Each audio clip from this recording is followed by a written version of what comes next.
이 시간에 이제 여러분들이 기다리시던 분을 만나 뵐 것 같습니다.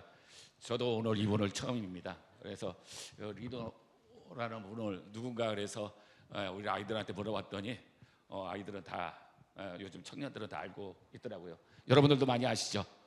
예, 2018년도 평창 동계 올림픽 마지막 휘나레를 장식하신 아주 유능하신 분이고, 이분의 간증은 누구나 들어도 정말 은혜를 못 받는 사람이 없다라는 이야기를 들었더라고요. 그래서 오늘 저도 아주 기대되는 마음으로 왔습니다. 우리 소개해드리겠습니다. 우리 드럼 니노 연주자 소개하겠습니다. 박수 한번 주십시오.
안녕하세요. 반갑습니다. 드러머 리노 형제입니다. 안녕하세요. 반갑습니다. 반갑습니다. 반갑습니다. 저는 원래 믿지 않는 분들한테 복음은 전하는 게 전문인데 여기 목사님들이 너무 많이 오셔가지고 제가 좀 살짝 긴장하고 있었습니다. 제가 연주 신발을 신고 이렇게 올라와서 좀 양해를 좀 부탁드리겠습니다. 깨끗한 신발입니다. 네. 저는 굉장히 보수적인 교회에서 신앙생활을 했습니다. 제가 어렸을 때 다니던 교회는요, 강대상 위에 올라오면 엄마한테 엄청 맞았습니다. 네, 뭐 머리 기르고 귀걸이 하고 이러면 아주 그냥 난리가 났었죠, 정말. 그냥 죽으면 죽으리라 해야지 귀걸이를 할 수 있는 그런 교회에서 자라는데, 제가 그래도 삐뚤어져서 머리를 기른 건 아니고요. 그런 교회에 있다가 많은 것을 배우고 세상에 나와서 사람들을 만나보다 보니까 제가 오늘 하나님께서 이 부활주일 날 우리 목사님들 분들 또 여기 우리 성도님 분들께 좀 선물을 드리고 싶은 어떤 마음들이 있으셨나 봐요. 그래서 저 이야기를 짧지만 좀 말을 좀 빠르게 해서라도 좀 진행해 보도록 하겠습니다. 저에게 주어진 시간이 얼마 없습니다. 왜냐면 벌써 앞에 제가 연주한 시간이 15분이 지났어요. 네, 이 곡의 연주 분량이 15분에서 17분 분량인데 굉장히 빠르죠. 네, 벌써 반이 지나갔습니다.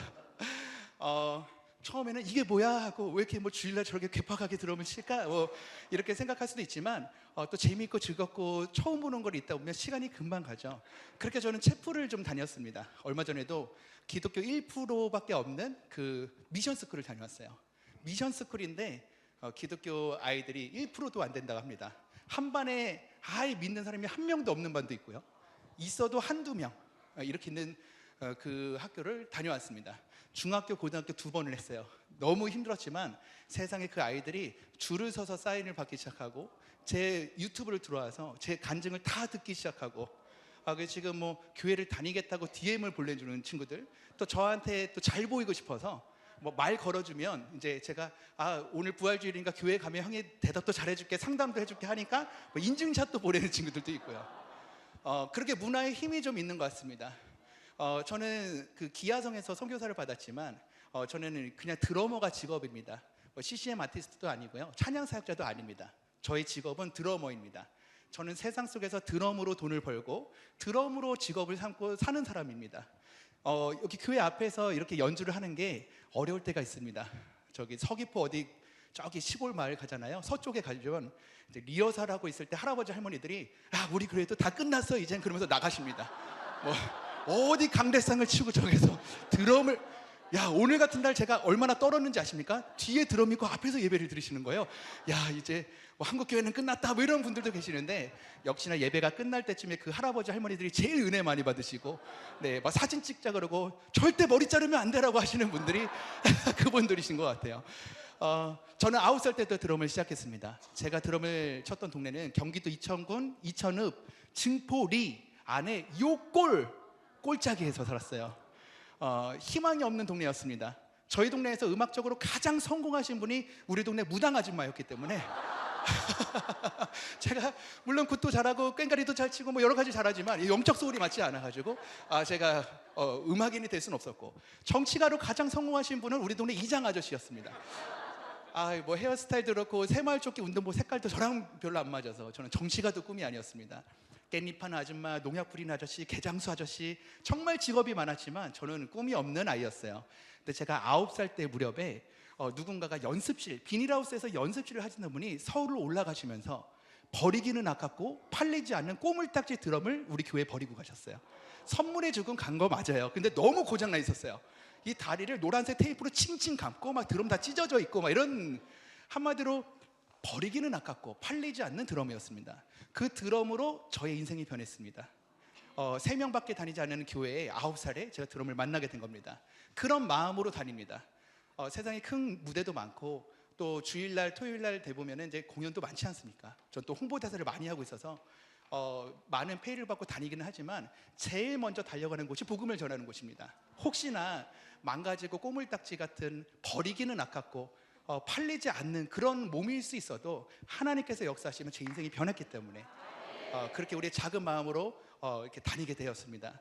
그렇게 드럼을 혼자서 독학을 했는데요, 저를 박자를 잘 맞춰줄 수 있도록 도와주신 분이 바로 우리 교회 목사님이세요.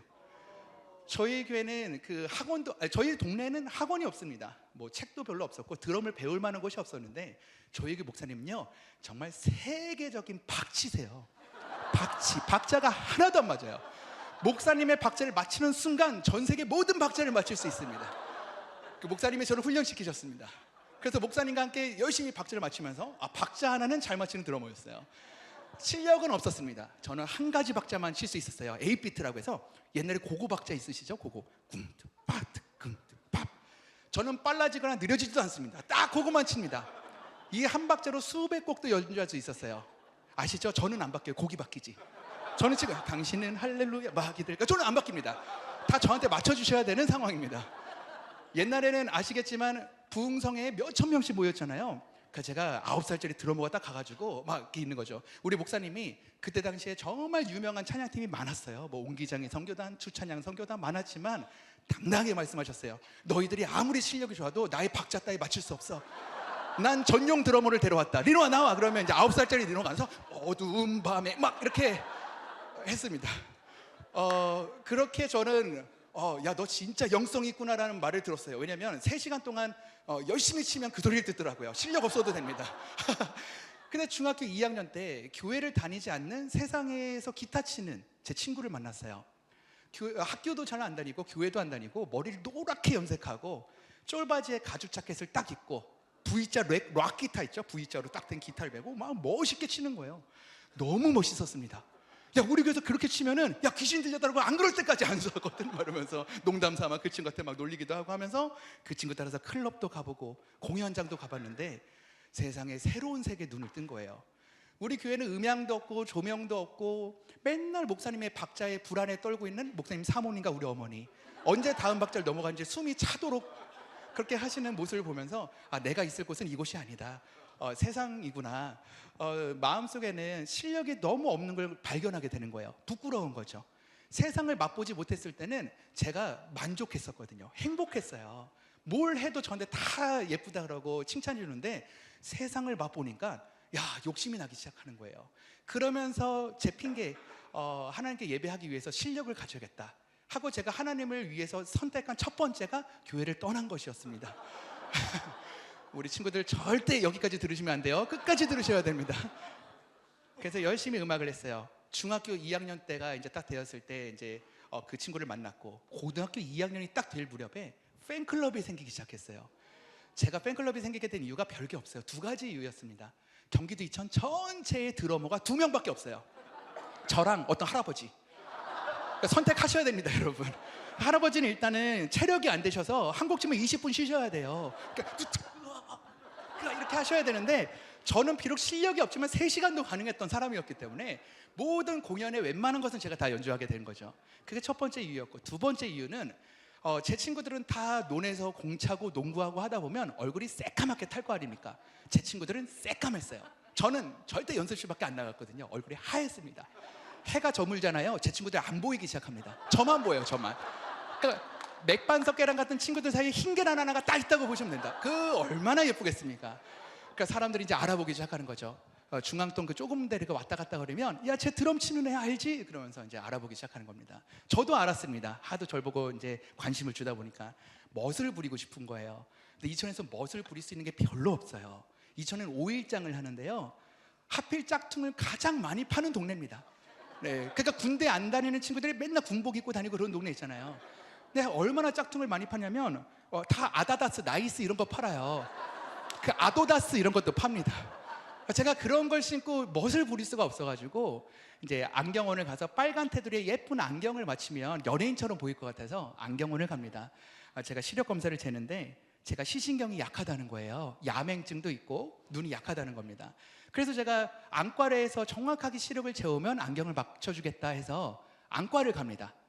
그때 당시는 굉장히 노후된 병원이었어요. 그러니까 은퇴 직전에 할아버지 의사 선생님이 계셨는데 저보다 더 눈이 안 좋아 보이는 할아버지께서 네 눈이 도대체 어디에 달렸냐 그러면서 여기가 눈인데요 하면서 이제 그렇게 검사를 받습니다. 그 눈에다가 약물을 넣고 빛을 쫙 쬐는 동공 확대 검사라는 걸 받았는데 그때 제가 의료사고를 당하게 됐어요. 두 눈의 시력이 한 번에 잃게 됐습니다. 빛도 못 보는 상황에서 다음날 어머니와 소견서를 가지고 서울의 큰 대학병원을 찾아갔습니다. 6개월 동안 검사를 한 결과가 시신경 손상으로 인한 시각장애인 판정을 받았어요. 시신경 손상은 수술로도 불가하고 돌아올 수 없다. 그러니까 저한테 내려가라 해가지고 저는 6개월의 검사 끝에 집으로 내려갔습니다. 외아들입니다. 집에 형제가 없고요. 부모님은 맞벌이를 하셨는데 아버지는 극심한 알코올 중독자셨어요. 근데 그냥 알코올 중독자가 아니라 정말 마음과 정신이 많이 아프신 분이셨어요. 어머니와 저를 맨날 때리는 건 다반사고 어머니와 저를 이렇게 집에 가둬놓고 불을 지르신 적도 있고 차로 남의 집을 밀고 들어가서 또 구치소를 맨날 들어가시고 그 아버지는 길바닥에 술 먹고 이렇게 굴러다니시다가 어머니를 막 때리다가 또 구치소 가다가 이게 아버지의 생활이셨고 어머니는 암이 있으셨는데 그 아픈 몸을 이끌고 어떻게든 집안을 일으켜 보려고 이제 시장 바닥에서 이게 바구니에다가 몇천 원씩 깻잎이나 이렇게 버섯 같은 거 파시는 일을 하셨어요.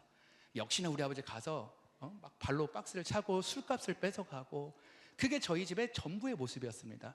저희 집은 감사할 수 있는 조건이 하나도 없었어요. 감사가 기적이었습니다. 그렇게 저는 아들이 하나밖에 없는 아들이 눈이 안 보이는데 그 시간이 거의 1년쯤 되어 갔을 때였습니다.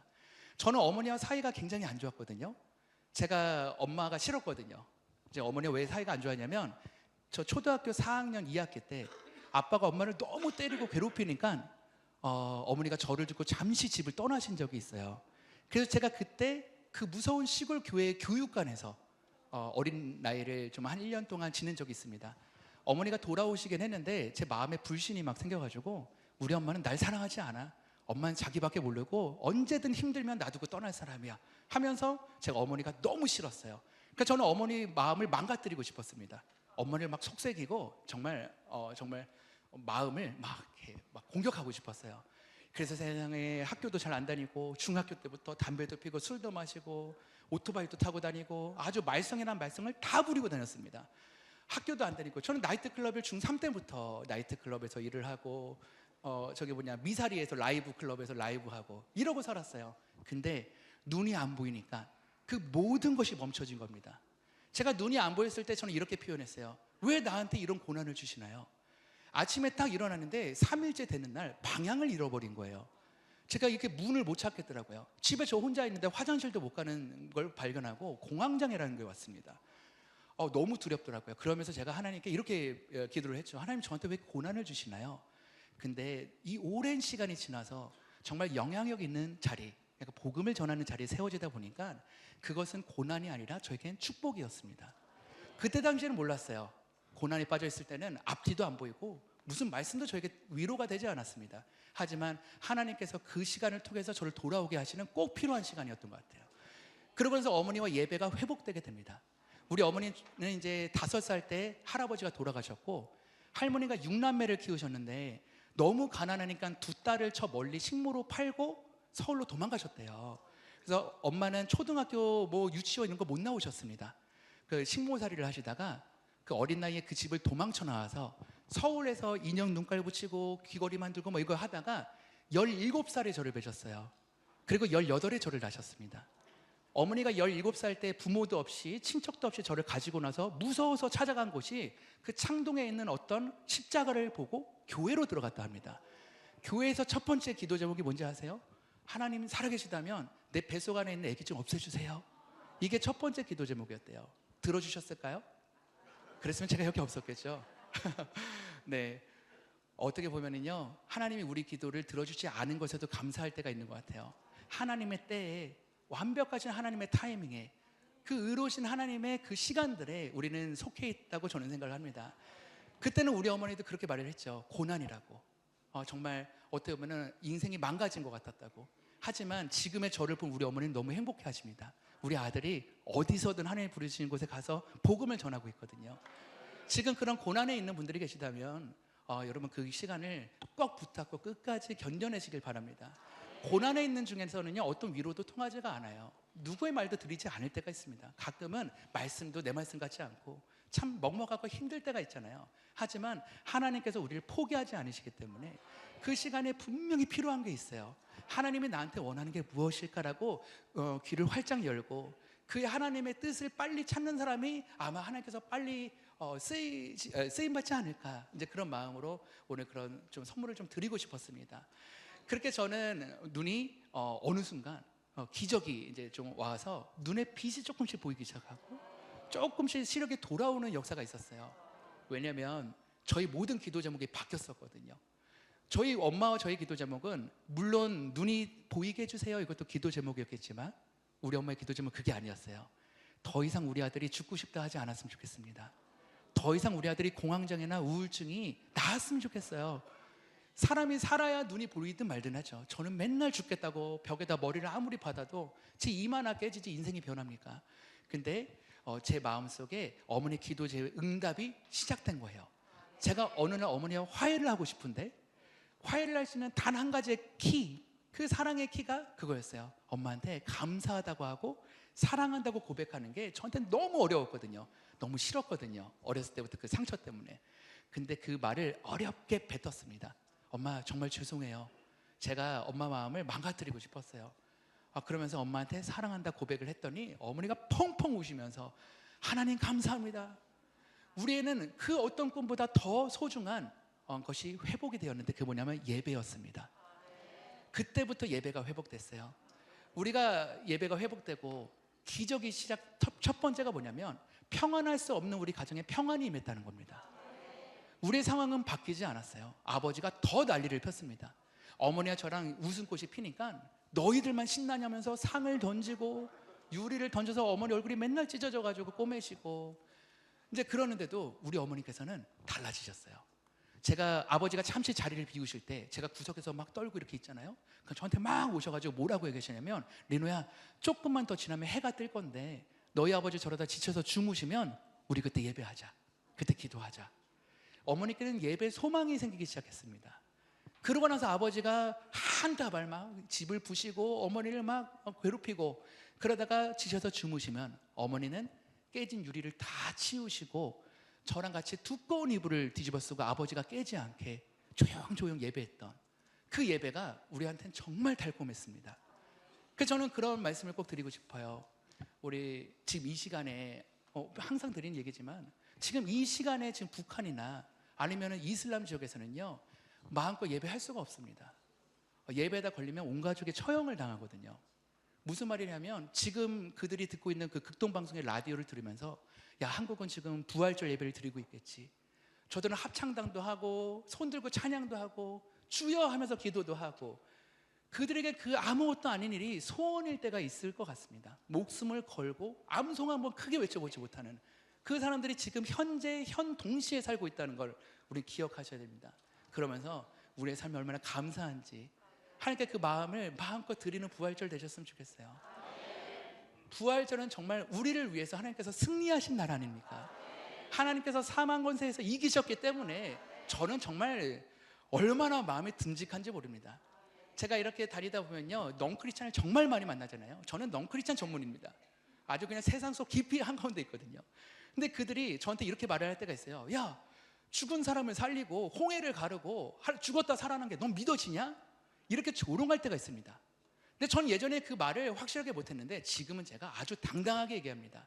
저는 적어도 죽은 자를 살리시고 이 세상을 창조하시고 죽었다 살아나신 하나님이시니까 믿는 거라고. 그 정도 되는 신이니까 믿는 거지. 아니 돈 주면 운세 바꿔주고 자기 일 알려주고 인생 바꿔주고 그런 신은 나는 안 믿는다.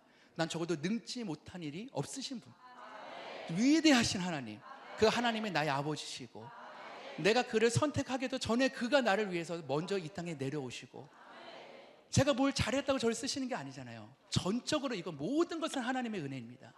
제가 뭐 실력이 있다고 건강하다고 절대 아닙니다. 저는 하나님이 허락하지 않으면 여기 이렇게 서 있을 수 없는 사람이거든요. 집에서 누워 있어야 되는 사람을 저 세상에 오늘 아침에도 예배하게 하시고 또 여기 와서 예배하게 하고, 이게 정말 얼마나 기적인지 아십니까? 그래서 저는 이런 하나님의 부활의 능력이 우리 삶 속에 임했으면 좋겠습니다. 제가 눈이 안 보였다 보이니까요, 세상에 눈에 뵈는 게 없어지더라고요. 뭐든지 다 할 수 있을 것 같은데 저에겐 단점이 있었어요. 제대로 드럼을 전문적으로 배워본 적 없으니까 세상을 능히 이길 수 있는 힘이 없었거든요. 그 제가 드럼으로 성공할 수 있는 게 없었습니다. 근데 하나님께서 딱 하나 가르쳐 주신 거, 저한테 이것만 있으면 세상에서 성공할 수 있어 라고 한 게 있었습니다. 그게 뭐냐면 기쁨이에요. 예수 그리스도를 만난 그 기쁨만큼은 세상 사람이 날 따라올 수 없겠다. 사람들은 그 기쁨을 쫓아가기 위해서 결국은 쾌락으로 바뀌고 술 먹고 담배를 피고 마약을 하고 별짓을 다 해도 우리 영원히 마셔도 목마르지 않는 그런 것들을 경험도 못한 거잖아요. 정말 내가 받은 그 기쁨, 이 기쁨은 세상은 저를 견질 수가 없겠다. 그래서 기쁜 음악을 만들고 싶었어요. 그 음악이 바로 제가 지금 들려드릴 데이비드 댄스인데 어떻게 듣고 싶습니까? 성경 안에, 네 감사합니다. 우리 다윗께서 왕이신데도 불구하고 우리 다윗 형님이 옷이 벗겨질지도 모르고 춤을 췄던, 여러분 옷이 벗겨질지 모르시면 안 됩니다. 네, 알려주셔야 됩니다. 네. 그 정도로 이렇게 기쁨을 이기지 못하고 춤을 추고 했던 그 장면들이 저에게 너무 대단해 보였어요. 눈치 보지 않고 어디 오늘 있든지 하나님만으로 내가 기뻐하는 그날이 오늘 부활절입니다. 그래서 제가 오늘 이렇게 마음껏 찬양한 게 얼마나 기쁜지 모릅니다. 이 곡이 감사하게도 얼마 전 작년 그 부르의 명곡 때 제가 추석 특집에 이 곡이 메인으로 나왔었어요. 세상의 공연 방송에서 데이비드 댄스가 메인으로 나오면서 그 이정현 편에 그 바꿔 하면서 하나님 이 문화를 바꿔주세요 그러면서 제가 이걸 연주를 했습니다. 그 곡인데 이 곡을 누가 그렇게 좋아하냐면 세상의 스님들이 이 노래를 그렇게 좋아해요. 그 머리가 없어진 스님들이 헤드뱅 하는 그 곡입니다. 왜 그런지 아세요? 제가 제주 올레 홍보대사를 하고 있어요. 순천시 홍보대사도 하고 있고 경기도 광주시 홍보대사, 이천시 홍보대사도 하고 있습니다. 기간 홍보대사를 17개나 하고 있어요. 굉장히 많이 하고 있죠. 근데 여러분 제가 불러드린 이 시들이 예배하기 익숙한 동네가 아니에요. 다 고사드리고 제사드리고 이런 데 익숙한 동네입니다. 그러니까 뭘 하면 다 이상한 뭐 고사도 드리고 할 때가 많아요. 제주 올레 세계걷기 축제를 하는데 큰 절에서 하더라고요. 큰 곳이 절밖에 없대요. 큰 절에서 모여가지고 아주머니 떼들이 한참 몇천 명이 모여서 뭐 하나 둘 하다가 우리 제주 올레 홍보대사 드러머 리노의 공연이 있겠습니다. 그래서 제가 큰 불상 있는 앞에서 공연을 했습니다. 제가 앞에 눈을 가리고 연주한 거 있죠. 이게 바로 제가 눈이 안 보였을 때 저희 간증곡을 풀어낸 곡이에요. 우리 하나님 살아계십니다 하면서 우상이 무너질지어다 막 연주를 했어요. 그러고 이 데이비드 댄스를 딱 하고 끝나고 가는데 스님들이 무대를 막 올라오더니 그 마지막에 했던 그 곡이 뭐더라 막 물어봐요. 전했습니다. 다윗 왕이라고 있었는데요. 하나님 기뻐하면서 그 옷이 벗겨져 아마 스님이랑 옷이 비슷했던 것 같은데 막 그러면서 막 전합니다. 그 스님이 하신 말씀이 그 유튜브 들어가면 들을 수 있나? 세상에 여러분들도 안 누르시는 구독과 좋아요를 스님이 누르시고 그 옆에 간증 프로그램에 댓글도 다셨어요. 참 은혜롭습니다 여러분. 그리고 이 부분은 방송에 나가면 안 되지만 저희 쪽으로 오신 분들도 많습니다. 문화의 힘이라는 거죠. 이슬람이든 중국이든 어디 갔을 때 국가 행사든 누가 있을 때 대통령이 있든 저는 이 곡을 항상 합니다. 이 곡이 바로 데이비드 댄스. 여러분 한번 즐겨주실 수 있죠? 손 한번 흔들어 보실까요? 고개 왔다 갔다. 네. 아시죠? 이 손 하나 흔드는 거 평생 소원인 분들이 있는 거예요. 지금 이 순간에도. 그렇죠? 여러분 감사하시죠? 우리 작은 것에 감사를 회복하는 그런 기쁜 부활절이 되었으면 좋겠는데요. 반을 딱 나눠서 대결 한번 해보는 겁니다. 여기 인원이 조금 많긴 한데 여기는 2층이 인원이 더 많습니다. 자, 누가 더 하나님께 감사드리는지. 자, 왼쪽부터 하나, 둘, 셋. 자, 오른쪽. 왼쪽. 마지막 오른쪽. 데이비드 때 들려드릴게요. 화면 부탁드립니다.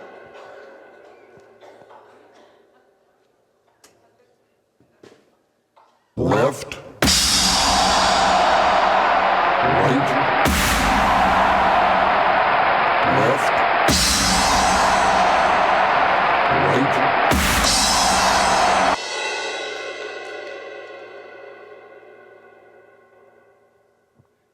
여러분 이 아쉬운 곡을 이렇게 방송 사고 나니까 다시 해야 될 것 같아요. 다시. 제가 원래 공연을 절대 끊지 않거든요. 저희는 에러가 나도 가요. 근데 오늘 같은 기쁜 날 세상 사람들도 몇십만 원씩 내고 공연 티켓 하라고 했는데 여러분 공짜로 오셨잖아요 오늘. 그러니까 이 곡 그렇게 대충 들으면 안 되잖아요, 그렇죠? 한 번 더 기회를 드리겠습니다. 지금 이게 CTS에서 오셨는데 카메라 딱 비쳤을 때 세상 사람들이 야 저기는 어디길래 저렇게 기쁘지 하고 오는 것이 교회였으면 좋겠습니다. 다시 한번 해볼까요? 가보겠습니다. Left, right, left, right. Let's go!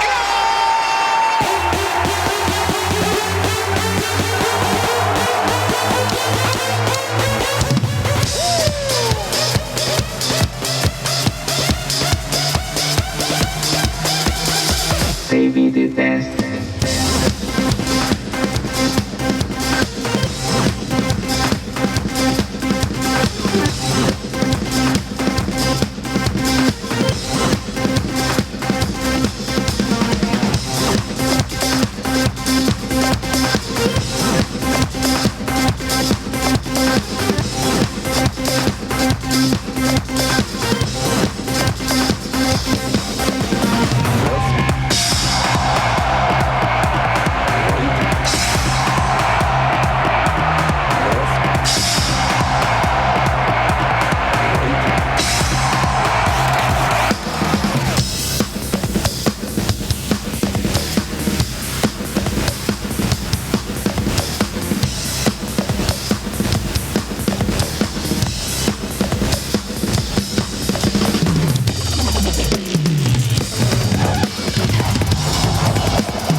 Baby, the dance, dance, dance.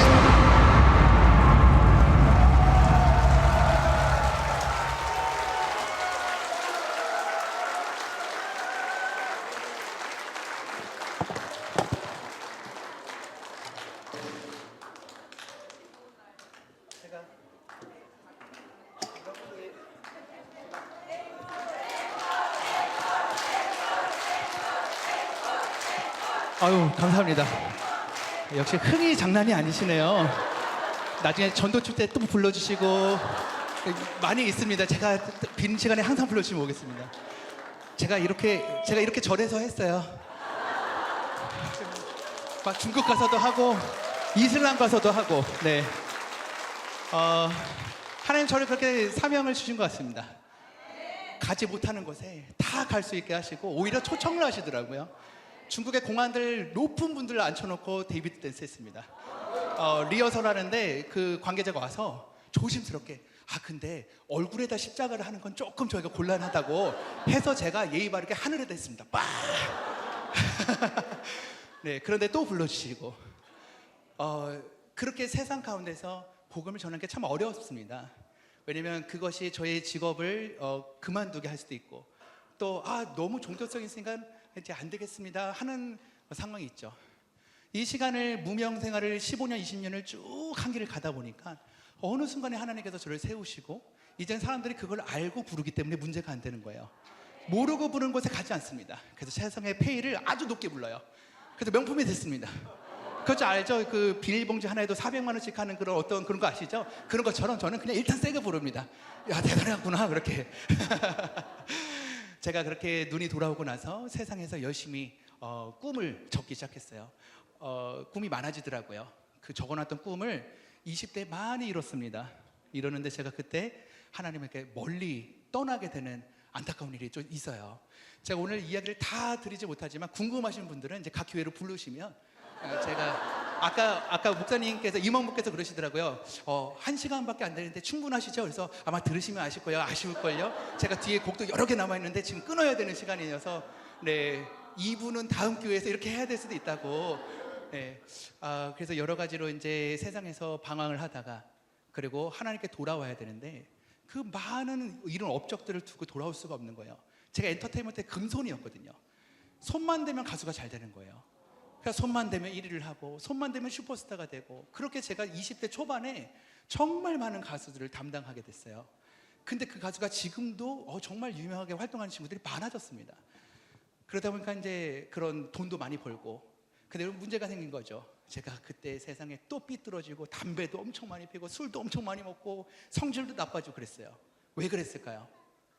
네, 하나님과 멀어졌기 때문이죠. 주일날하는 생방송이 있는데 제가 그 방송을 수년 동안 한 번도 빼앗은 적이 없어요. 그 아침 9시 리허설이고 집에 오면 저녁입니다. 교회를 갈 수가 없는 거죠. 슈퍼스타들과 함께 하다 보니까 월, 화, 수, 목, 금, 토일이 다 바쁩니다. 그들에게 비유를 맞추기 시작합니다. 아니 시골뜨기 저에게 기회를 주신다면 얼마나 영광입니까? 열심히 할게요. 최선을 다할게요. 저는 최선을 다하고 영광을 돌려야 될 것이 하나님이 아니라 저는 그들에게 인정받기 위해서 이제 어린 나이에 모든 걸 쏟기 시작하는 거죠. 하나님이 기회를 주셨지만 전 다시 세상 앞에서 기회를 주셔서 최선을 다하고 실망시켜드리지 않겠습니다. 이러면서 살다 보니까 제가 그 안에서 엉망으로 돼 있었어요. 저는 그거를 알고 있었습니다. 내가 하나님 기뻐하지 않다는 것을 제가 끊어야 되는데 제가 끊지 못하는 것도 알고 있었어요. 근데 어느 날 제가 피토를 하게 된 거예요. 제가 맨날 잠을 안 자고 하루에 담배도 3-4값씩 피고 술도 먹고 막 2시간밖에 안 자고 막 이러니까 이게 장이 빵꾸 나서 이제 복막염이 걸려가지고 강제로 요양을 하게 되는 거죠. 저는 그때 뭐라고 표현한지 아세요? 절망, 고난 이렇게 표현했어요. 왜 내가 잘 나가고 있었는데 정말 어떤 TV만 틀면 나오고 방송 출연 수가 1,500회가 넘어가고 돈도 많이 벌고 근데 왜 나한테 이런 시간이 오지? 라고 저는 고난이라고 말했지만 이제 여러분 아시죠? 말 안 해도 그게 지금의 저에게는 축복인 거예요. 그 시간 아니었으면 저는 절대 돌아오지 못했습니다. 저는 알고 있었지만 제 스스로 그것을 끊을 수가 없었거든요. 하나님께서 저를 너무 사랑하셔서 저를 포기하지 않으시고 저를 다시 주님의 자리에 이끌으셨어요. 그렇게 교회로 돌아와서 찬양단 분들을 만나서 열심히 찬양하고 성품이 바뀌고 천국 같은 생활을 맛보기 시작한 거죠. 다시 세상에 돌아갈 수 있는 기회가 많이 왔는데 돌아가기 싫었어요. 네, 요나처럼요. 하나님이 세상 속에 가서 복음 좀 전해하고 저한테 이제 다시 보내려고 하시는데 제가 그곳은 제가 복음 전할 곳이 아닙니다. 정말 그곳에 가면 제 마음을 다 뺏길 것 같은 거예요. 그 형들은 너무 무시무시하거든요. 얼마나 무시무시하냐면 저보다 머리가 훨씬 길어요. 감지도 않고 막 국밥에 머리 빠진 거 다시 건져 먹고 이러는 형들 앞에서 제가 어떻게 마음을 지킵니까?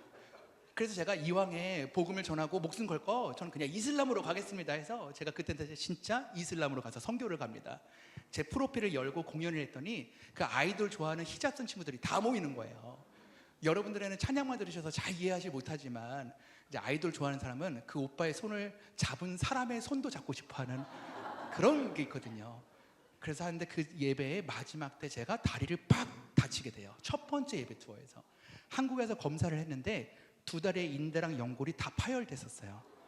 뼈가 떨어져 나가서 양쪽 발뼈 사이에 이제 복숭아뼈 사이에 뼈 조각이 이렇게 떨어져 나가서 박혀버린 겁니다. 큰 수술을 했습니다. 저는 하나님을 선택했어요. 인공 연골이나 인대 감지 않고 뼈 제거 수술만 했습니다. 하나님, 나 한 번이라도 더 주님 찬양하고 싶어요. 제가 세상을 선택하지 않겠습니다 했는데 그 정도 되면 하나님이 도와주실 것 같았어요. 야, 내 아들아, 네가 나를 선택했구나. 야, 잘 봐라. 마른 뼈에 막 생기가 돋고 막 인대가, 야, 인대 잘한다 봐라. 막 이렇게 될 줄 알았어요. 안 그러더라고요. 휠체어에서 내려오는데 몇 년 걸리고 목발 내려오는데 몇 년 걸리고 7년이 지날 때까지 이전처럼 드럼을 못 치는 거예요. 7년이 지났더니 돈도 못 벌고 휴대폰도 끊기고 전기도 끊기고 전 밴드 리더였으니까 팀들 다 떠나면서 한마디씩 하고 야 너 이제 고집좀 그만 부려 너 이제 드럼 못 친다잖아 하는 말들이 너무 듣기 싫어서 차단시켜버리고 우울증이 오고 공황장애가 오고 저는 이전보다 더 심한 극한 공황장애와 우울증이 생겼거든요. 그래서 저는 7년째 되던 해가 바로 2017년 1월 1일이었어요. 전 그날 사실 다음날 해를 보고 싶진 않았어요. 제 마음에 그때 또 우리 부모님이 또 접근금지가 돼서 강제 이혼이 되신 거예요. 아버지가 또 흉기를 품고 다니셔서 제가 신고했어요. 그래서 어머니가 여성보호센터에 숨겨주시고 접근금지, 지분 압류가 넘어가고 저는 누구도 나를 찾지 않겠다. 내가 죽어도 아무도 관심이 없겠다 했을 쯤에 그냥 스스로 마감하고 싶었습니다. 근데 그때 그 해를 보고 싶지 않았던 그때 제가 하나님을 만난 거예요. 하나님께서 저에게 이렇게 말씀하신 거죠. 리노야, 나는 너의 드럼을 사랑하는 것이 아니라 난 너를 사랑해. 너의 재능이 아니라 난 너를 나의 자녀 삼았고 존귀한 나의 아들로 내가 너를 삼았다고. 그런 말씀. 너를 위해 내가 십자가에 못 박혀 죽었다. 이 말씀이 사실 그렇게 믿어지지는 않았었습니다. 알고는 있었죠. 이해는 했지만 믿음으로 오지 않았던 이 말씀이 그때 믿어질 수밖에 없더라고요. 기적이었습니다. 기댈 곳도 없고 아무것도 바라볼 능력이 없다 보니까 하나님, 제가 하나님 위해서 할 수 있는 게 무엇이 있을까요? 하면서 제가 예배가 회복이 됐습니다. 처음으로 드려진 온전한 혼자 드린 예배였어요. 그 무엇도 구하지 않는 기도 말이죠. 전 늘 이렇게 구했거든요. 우리 아버지 술 끊게 해주세요. 우리 엄마 그만 때리게 해주세요. 우리 엄마 암 고쳐주세요. 그러면 제가 열심히 더 교회 다닐게요. 저 대학 보내주세요. 왜냐하면 28살 때까지 대학을 못 갔어요. 아버지 보석금 냈거든요. 저 대학 보내주시면 저 찬양팀만 들어서 열심히 섬길게요. 하나님 저 눈 보이게 해주세요. 주님 저 걷게 해주세요. 그러면 제가 열심히 살겠습니다. 늘 이렇게 기도했다가 그때만큼은 제가 이렇게 기도했어요. 하나님, 2번 다시는 그 무엇과 주님을 바꾸지 않게 해주십시오. 하나님 한 분만으로 내 인생에 행복하게 해주시고 주님만이 나의 만족이 되어주십시오. 이젠 더 이상 돌아가기가 싫어요. 살 수가 없는 거죠. 세상에는 아무 소망이 없습니다. 하나님 나의 소망 되어주십시오. 아무것도 없는 곳에서 그 기도가 시작이 됐을 때 제가 하나님의 능력으로 제가 그냥 평안이 또 오기 시작한 거예요. 그때는요, 드럼을 치려고 재활을 시작하지 않았습니다. 그냥 첫 번째, 하나님을 사랑하기 위한 첫 번째가 더 이상 나를 엉망으로 만들지 말자. 나를 쓰레기라고 생각하지 말고 나를 존귀한 하나님의 자녀로 인정하는 것. 그래서 부정적인 말을 하지 말자. 더 이상 내 입에 욕이나 안 좋은 말들 싹 걷자. 부정적인 생각도 하지 말자. 정말 포기한다는 말, 나의 몸을 해치는 것 이제는 중단하겠습니다. 그게 하나님을 위한 첫 번째 저의 삶이었어요. 하나님, 제가 무엇이 될지 모르지만 그냥 재활 열심히 할게요.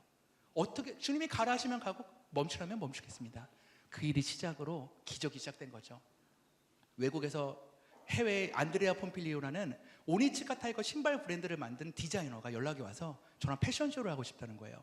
하필 제가 가장 안 좋을 때, 가장 몸이 안 돌아갈 때, 발목에 힘이 안 들어갈 때 그 유명한 디자이너가 저한테 패션쇼를 하자고 하니 옛날 같았으면 뭐 말만 해요. 내가 다 해줄게.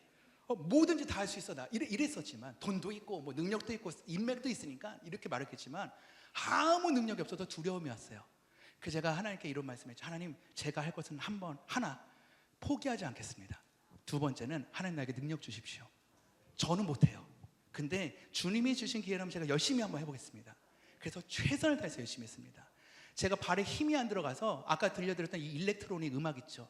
이 음악 안에 큰 킥이 둥둥둥 들어있어서 제가 살살 밟더라도 제 힘이 되어주는 음악으로 바꿔서 하게 됐는데 세상에 그것이 사람들이 저를 인정해주기 시작한 첫 번째 해외 제 이름이 알려지게 된 시간이었어요. 오니치카 타이거의 주제곡을 제가 만들게 되고 그 패션쇼 3월 30일 시작으로 해외 제 이름의 기사가 나가게 되고 또 한 달이 지나서 갑자기 스틱 회사에서 연락이 와서 제 시그니처 스틱을 만들어주기도 했고 또 한 달이 지나서 이 메트로놈 박자 그 기계 회사가 있어요. 사운드 브레너라고. 그 회사에서 저를 5 모델을 삼아 주셔서 제 CF가 전 세계에 나가게 되고 또 그 다음 때는 아시아 어워즈상을 받게 되고 또 그 다음 때는요, 그 미국인만 뽑는 그 리갈팁 스틱 회사에서 인터내셔널 아티스트, 세계적인 아티스트 중에 50명을 따 뽑아서 거기다 그 홈페이지에 게재하는 피처드 아티스트 명단에 아시아인 최초로 등재가 됐어요. 저한테 소개서를 달랍니다. 제가 다른 사람들은 뭐 머라이어 캐리 드러머, 뭐 존 메이어의 드러머, 마릴린 맨슨 드러머 이런 세계적인 아티스트의 드러머라고 써놨지만 전 그렇게 쓰고 싶지가 않아서 JD 리노파, 지저스 드러머 리노파, 저의 소개를 말하자면 저는 눈이 안 보였으니 하나님 저의 눈을 뜨게 해주셨고 걷지 못했으나 저를 걷게 해주시고 제 능력은 하나도 없는데 모든 게 다 하나님의 은혜입니다 라고 하고 제 소개서를 쓰고 그렇게 등재가 되었습니다. 그러고 나서 이 모든 일들을 되돌아봤더니 2017년 1월 1일부터 그해 말까지 일어난 일이에요. 그 누구도 가지 못하고 걷지 못했던 일들이 제 스스로는 아무것도 할 수 없습니다. 주님, 그 모든 시간들을 하나님이 이끌어 가신 걸 저뿐만이 아니라 저를 바라보는 모든 사람들이 인정하기 시작했어요. 리노야, 너를 보니까 하나님이 살아계신 것 같아. 네 삶을 보니까 야, 그런 하나님이면 나도 믿어보고 싶다. 그러고 나서 전화 한 통화가 옵니다. 내년에 2018년도 평창올림픽을 하는데 라이브 사이트의 피날레 단독 콘서트를 저에게 해달라 해서 제가 평창올림픽 라이브 사이트 공식 무대에 1시간 20분인가를 제가 단독 콘서트를 했습니다. 그리고 기사가 수백 개가 나오면서 그 다음에 2019년도에 17개 국가의 70회 단독 콘서트를 다녔어요. 제 몸값이 하늘로 치솟습니다. 10분년 주에 수천만 원을 받게 되고 뭐 두세 곡 치는데도 수천만 원을 받게 되고 일이 끊이지 않고 여러 가지 일이 있었으나 저는 가장 어려운 곳에 가기 시작합니다. 제가 가장 영광스러운 곳은 돈이 많이 주는 그런 곳이 아니라는 거죠.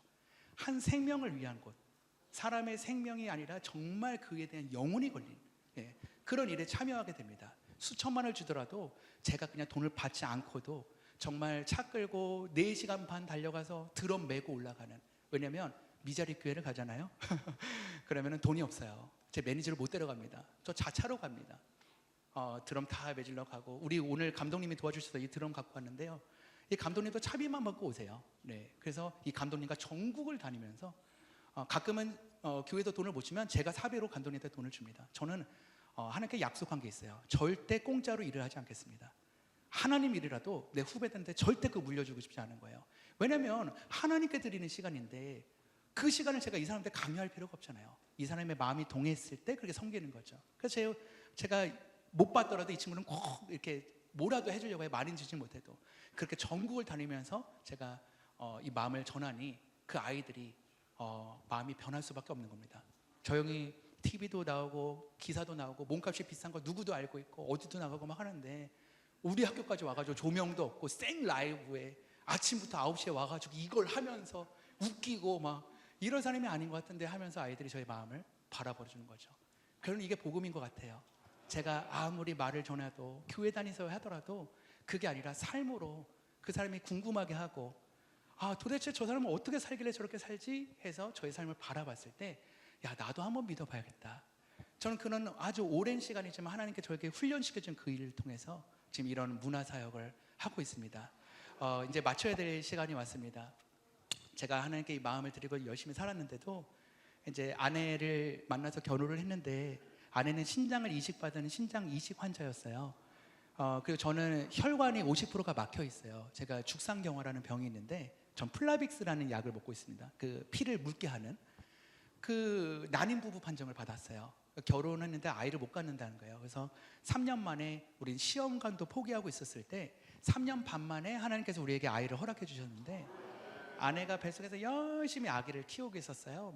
뭐 10주, 20주 이렇게 키우고 있었는데 이제 24주, 25주 넘어갔을 때 제가 어떤 집회 현장에 초청돼서 갑니다. 자, 이제 리노 간사님 마지막 찬양이 나오니까 무대에 오르셔야 돼요 하고서 이제 오르고 있었어요. 한 5분도 남지 않은 시간에 전화가 옵니다. 병원에서. 그 전화에서 우리 아이의 사망 소식을 들었어요. 그러면서 제가 마음을 추스릴 수 있는 시간이 5분밖에 되지 않았어요. 여러 번 물어봤습니다. 그 15분 전만 해도 건강하다는 우리 아이가 어떻게 그럴 수가 있냐고. 지금 꺼내도 살릴 수 있다고 했는데 아주 유명한 병원이니까요. 그런데 어떻게 이 15분도 안 돼서 그러는 판정이 나올 수 있습니까? 근데 제가 이거를 확인하고 이렇게 할 수 있는 시간이 없었어요. 그냥 3번 물어봤습니다. 정말 사망이 맞냐고. 기다려보지 않아도 되냐? 근데 사망했습니다. 죄송합니다 하면서 전화를 하고 있을 때 제 아내가 그 전화를 받습니다. 거꾸로 매달려서 양막이 터진 상태에서 아내가 울면서 저의 전화를 받더니 이런 얘기를 하는 거예요. 여보, 이렇게 사산하면 6시간 안에 분만을 해야 된대요. 근데 제가 집회 끝나고 올라가면 4시간이나 뒤야 올라갈 수 있었는데 지방에서 집회를 하고 있었고 시작도 안 했기 때문에 아내가 그 4시간을 견디겠답니다. 예배 포기하지 말고 드리고 오세요. 왜냐하면 우리 뱃속에 있는 아이 이름이 조이였어요. 하나님의 기쁨. 우리 조이와 우리 엄마의 소원이 뭔지 아세요? 세상 그 무엇과 예배를 바꾸지 않는 우리 아빠. 어떤 상황에서도 예배를 포기하지 않는 우리 아빠. 그게 우리 엄마와 저희의 꿈이었습니다. 그래서 제가 예배를 드리고 4시간 후에 가서 수출제를 막 맞아가면서 어렵게 죽은 아이를 분만하고 3일 뒤에 화장하고 그 아이를 제주도 앞바다에 뿌려주고 그 다음에 다니던 회사를 자진 퇴사하고 그 바다에서 우리가 침례를 받아서 이제 그 선교사를 받았어요. 세상에 더 깊게 들어가고 싶었습니다. 제가 아이를 보낸 그날 하나님께 고백했거든요. 그날이 3년 전 추수감사절이에요. 그때 그랬어요. 하나님, 제가 주님께 드릴 게 아무것도 없었는데 제가 가장 사랑하고 가장 원했고 가장 순결하다고 생각하는 우리 사랑하는 우리 조이를 하나님의 품에 온전히 드릴 테니까요, 저의 모든 달란트를 사용하셔서 주님 복음 전하게 해주십시오. 이 아이들 저한테 다 보내주십시오. 저에게 능력 주세요. 그래서 우리 아이 한 명으로 수만 명의 아이들 살리고 싶습니다. 그 마음을 먹고 나왔습니다. 그러고 나서 아내가 또 언니한테 물려받은 신장이 또 죽었어요. 또 투석이 시작됩니다. 아주 끝이 없죠. 제 나이에 겪을 수 없는 많은 일들 겪은 것 같아요. 그러고 나서 제 신장을 이식시켜줬어요. 제 신장을 이식시켜준 지 1년째입니다. 네. 그거 주변에 혹시 그런 분들 계실지 모르지만 신장을 이식했을 때는 굉장히 조심해야 되고 몸도 관리를 잘해야 되거든요. 저도 신장이 하나이기 때문에 또 저는 혈관도 막혀 있고 또 몸이 안 좋잖아요. 신경도 안 좋고. 하나님께서는요 저에게 20일 만에, 그러니까 병원 퇴원해서 15일 만에 새롭게 하소서의 방송에 출연시키세요. 제가 그때 PD한테 그랬거든요. 지금 내 얼굴빛을 방송에 보여주고 싶다고. 왜냐하면 옛날에 있었던 간증으로 살고 싶지 않다고. 옛날에 있었던 그 하나님의 기적 말고 지금도 살아계신 하나님. 네. 그래서 제가 그때 그 새롭게 하소서 방송을 온전하게 쓰시고 그 다음부터도 멈추지 않고 저에게 지금까지 하루도 안 빼놓고 저를 사용하십니다. 오늘 제가 3시간 잤습니다. 오늘 부활주일 제가 그 작업자에게 꼭 부활주일날 그 작업물을 드리고 싶어서 새벽 5시 반까지 음악 작업을 하고 보냈습니다. 제가 세상 사람들 할 수 있는 건 최선을 다하는 겁니다. 뭐 난 교회 다니니까 난 부활주일이고 오늘 집회가 아침부터 새벽부터 나가야 되니까 좀 양해 좀 해주세요. 뭐 그럴 수 있습니다. 하지만 전 그에게 최고의 선물을 드리고 싶어서 새벽 5시 반에 예약 문자로 딱 7시에 딱 보내고 오늘 기쁜 부활주일입니다. 큰 선물이 됐으면 좋겠습니다 하고 보내고 제가 3시간 자고 아침에 드럼 싸매고 그리고 이제 오전 예배하고 지금 여기 왔습니다. 여러분, 전 지금도 퇴행성 발목이고요. 저는 뭐 이렇게 다리가 그렇게 힘이 좋지는 않습니다. 무릎도 많이 휘어져 있고 얼마 전에 디스크 때문에 걷지도 못했어요. 그리고 저는 아직도 혈관이 막혀 있고 류마티스 관절염도 있고 신경이 많이 좋지 않잖아요. 저 신장도 하나 없잖아요, 그렇죠? 그럼 누구보다 약한 몸이죠. 근데 누구보다 약한 몸인데 여러분, 제가 연주하는데 저희 피곤함을 느끼신 적 있나요? 아니죠. 제가 공연 끝나고 연주 끝나고 나서 막 숨이 헬떡해가지고 좀 막 말을 못하고 하진 않았죠. 너무 놀랐지 않습니까? 건강한 사람도 그렇게 할 수 없습니다. 저만큼 그렇게 4시간 반 가가지고 또 미국 같은 데는 거의 막 12시간 넘게 가서 도착한 날 바로 쓰임 받고 또 그 오지를 다니면서 막 해도 지치지가 않는 저의 모습들. 지금 수백 군데를 돌았어요. 1년도 안 됐는데요. 7개 국가 다녀왔습니다. 수술하고 나서요. 개복 수술하고 나서. 이게 말이 됩니까? 저는 그래서 말할 수 있어요. 저희 하나님은 살아계신 하나님이십니다. 능력이 하나님이시고.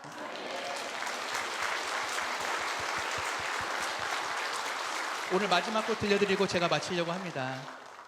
마지막 곡은요, 아리랑 오브 그레이스라는 곡을 들려드리고 싶어요. 제가 외국에도 공연을 가더라도 이 곡을 꼭 합니다.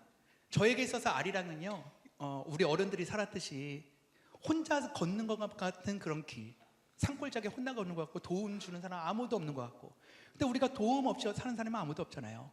정말 이 부활주일날 우리에게 생명을 주시기 위해서 하나님께서 십자가에 벌써 죽으시기까지 하셨지만 이 부활로 승리하신 이 낙인찍는, 정말 우리 하나님이 아주 승리를 선포하신 나라 아닙니까? 그 하나님이 우리 하나님이신데 저는 이 아리랑 고개가 혼자 넘는 고개가 아니란 걸 발견했어요. 아리라는 그 단어 뜻에 하나님의 뜻이 담겨 있구나. 아리랑 함께 걷는 길이구나. 그 글의 끝에는 어메이징 그레이스, 놀라운 은혜의 길이 열릴 줄 믿습니다. 오늘 짧은 시간이었지만요, 또 여기 계신 우리 목사님분들께서 혹시나 그 새신자들, 그 정말 마음의 문이 단단하게 이렇게 굳혀져 있는 사람들이 있다면 그 사람들을 위해서 뭐 전도 축제 같은 거 마련하셨을 때 꼭 불러주세요. 제가 시간이 되는 한 항상 어디든 갑니다. 전화는 스케줄표를 펴서 그날이 뭐 있는지 없는지, 그리고 제가 갈 수 있는 거리인지 아닌지만 보고 무조건 갑니다. 그러니까 어디든지 그렇게 불러주시면 좋을 것 같고요. 또 두 번째는 여기 계신 우리 청년들, 청소년분들, 저는 이제 제가 이제 45이거든요. 근데 제가 이제 앞으로 한 15년 정도 더 할 수 있겠죠. 저는 이제 머리 하얘도 할 건데요. 이 우리 목사님들이 이 길을 만들었잖아요. 이 길이 끊기기 전에 여러분들이 이 자리를 이어가셨으면 좋겠어요. 정말 얼마나 은혜의 길인지. 제가 지금 드릴 말씀은 이 고난을 겪으라는 말은 아닙니다. 하나님이 우리를 사랑하심으로 말미암아 지금 이 시간을 만들어주기 위해서 하신 거잖아요. 지금 저를 보세요. 누구보다 건강하고 누구보다 영향력 있고, 어떤 사람이 저한테 와서 야, 네 하나님이 살아계시냐고 손가락질 못합니다. 저희 아이가 있잖아요. 저희 신장을 뺐잖아요. 누가 저한테 쉽게 그렇게 얘기할 수 있습니까? 아이를 잃었더니 아이 잃은 자를 위로할 수 있고, 신장을 빼냈더니 신장 이식 환자를 위로할 수 있고, 눈이 안 보였더니 장애우들이 나의 친구가 되고, 하도 맞고 자랐더니 학교 폭력당하는 친구들이 저를 보고 위로를 받고, 기 없는 땅에서 자랐더니 기 없는 땅 아이들이 저를 보고 희망을 얻는, 저에게 아무것도 쓸모없을 것 같은 그런 인생을 하나도 빼지 않고 하나님께서 사용하고 계시는 거죠. 그러니까 저는 이것이 다 축복임을 저는 선포합니다. 이 길의 모든 길이 끝났을 때 우리 승리의 부활하신 하나님을 찬양하는 그런 날이 오길 예수님으로 축복하면서 마지막 곡 들려드리도록 하겠습니다.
아니 목사님께서 앵콜을 해주신데 앵콜 받아주시겠어요? 시간이 괜찮으십니까요? 예, 앵콜 박수 한번 주세요.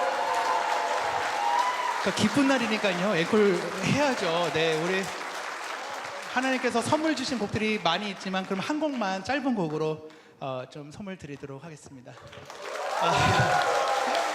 좀 저도 저의 마음에 좀 앵콜을 좀 드리고 싶다면 제가 채플학교를 하고 이제 군부대 사역을 가려고 하는데 환경이 굉장히 안 좋더라고요. 채플학교의 섭외비가 30만 원이래요.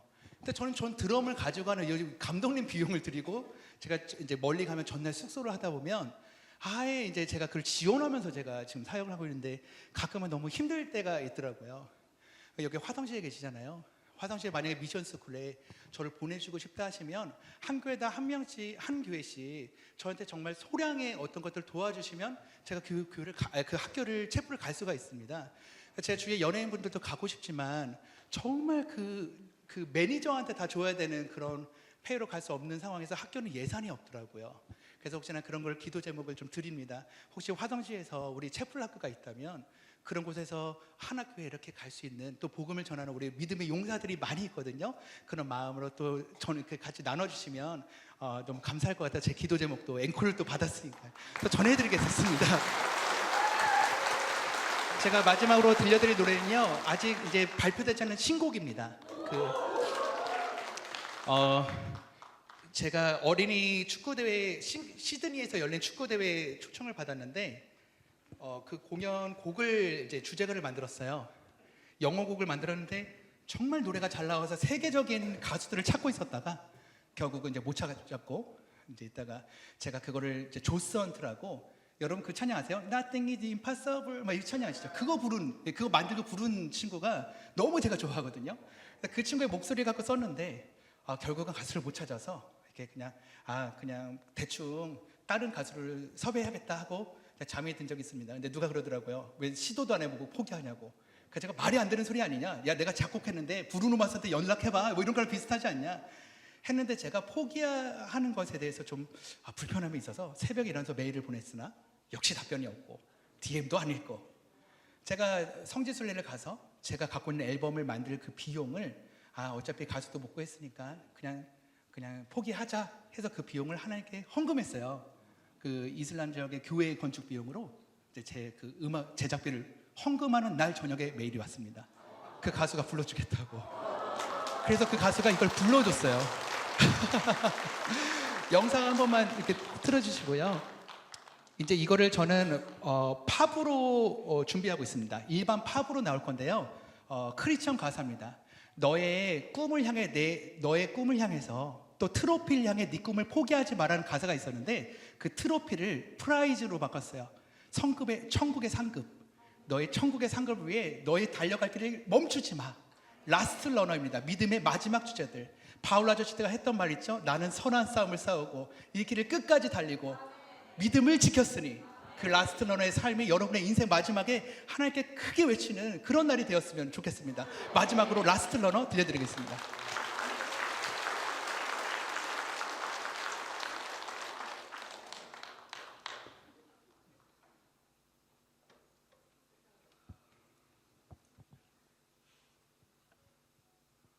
이 한 곡을 하려고 하다 보니까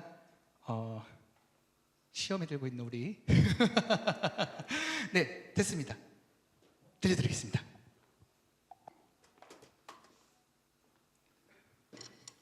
하겠을까요?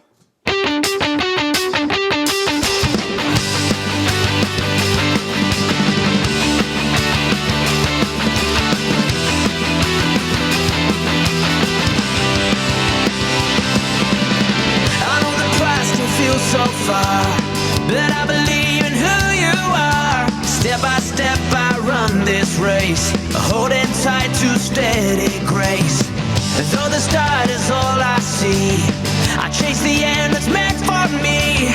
One day standing tall and free, I'll become who I was made to be. So let's run, chasing down the front, shout it loud, don't give up.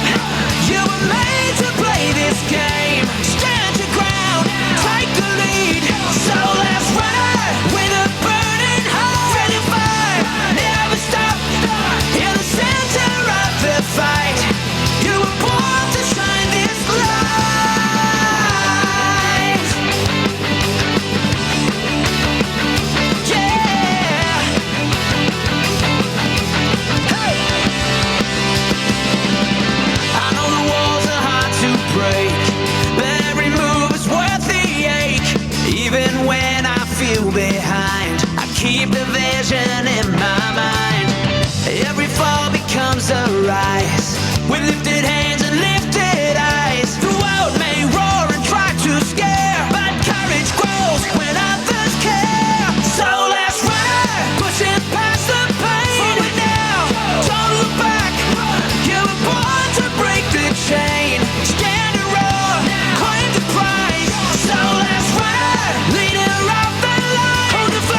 strong, eyes ahead. Raise your voice and feel the track. Faith alive, make a loud. So let's ride. Final call is near. Roll, stand and cheer. No more fear, it's time to fight. You're the one who wins the night.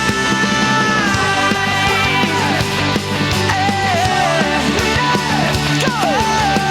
We're the last runner.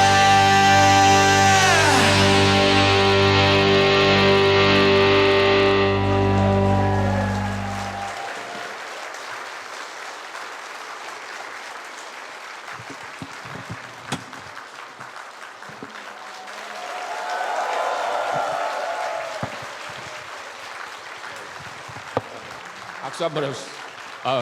우리 다시 한번 우리 드러머 리노 씨에게 박수 한번 주세요. 혹시 사인도 해주십니까?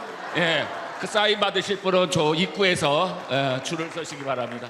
오늘 너무나 하여튼 귀한 시간 내주셔서 감사하고 오늘 이 자리에 오신 모든 분들 정말 오늘 좋은 시간이었고 또 여러분들 진짜 축복된 시간이었습니다.